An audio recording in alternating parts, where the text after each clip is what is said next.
A disturbing new report has been put out by the Malcolm X grassroots movement. It was reported on extrajudicial killings by police.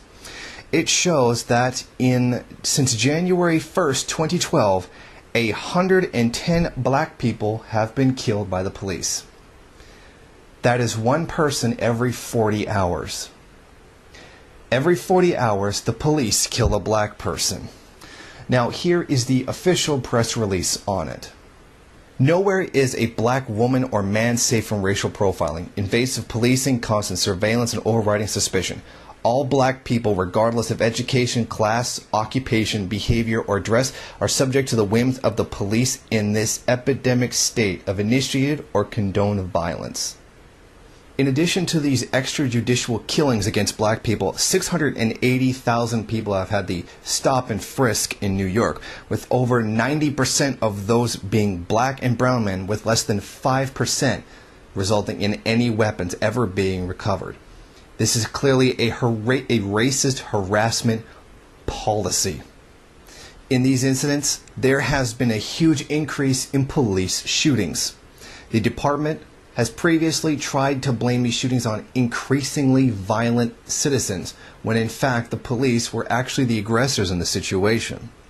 What they are seeking to do is cover up the criminal nature of the police in New York and its criminal past when dealing with minorities, particularly black men. As a further example of this, and that it is not just a symptom inside of New York, in LA, they recently tried to pass a law that would make officers' records sealed and would prevent them from being seen by the public. This is a deliberate attempt to try to keep a history of violent or criminal activity of certain police covered up when new incidents occur, so that any jury won't know that they have a repeated history of doing such things. This shows that while they are trying to deliberately cover up the criminal nature of the acts they do and their own recorded history with each individual officer, it shows that they are very well aware that what they're doing is illegal and that they are trying to cover up the criminal nature of their organization.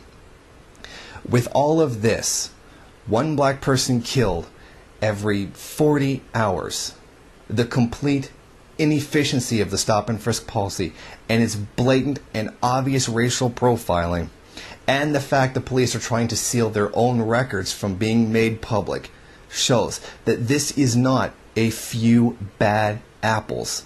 This is the system and what it was intended to do. There's no question left that this is what their job is.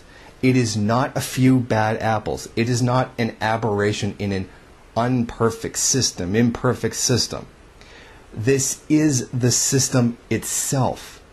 This is what it was intended to do. We need a far better system. In fact, we need a better world.